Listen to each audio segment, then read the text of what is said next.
I will say my king, my father, hallelujah. Hello.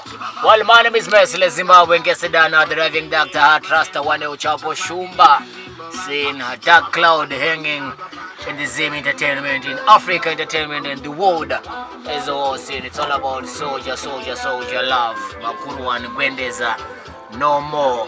We were talking about soldier love. Me personally, I believe you had to know him at a personal level to understand soldier love. Many might focus on the controversies. Many might focus in soldier love, not attending shows, but you had to dig deeper.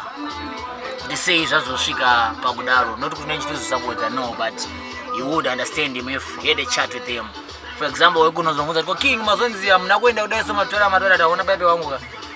Daito Ruara, in the show, because he was one person to pretend that the singers to Ruara, but here at Chito Ruara. Because it all soldier love, big soldier love. That was soldier love. That's the definition of soldier love.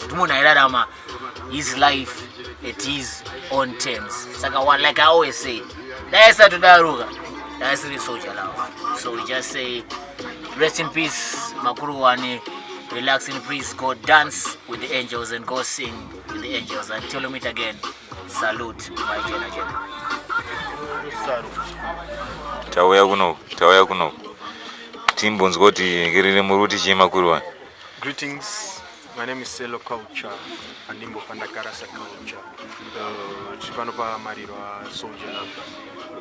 Tarasikiro shukuru. Jalav times yasi shamwari. Say workmate. Besides the music, I don't know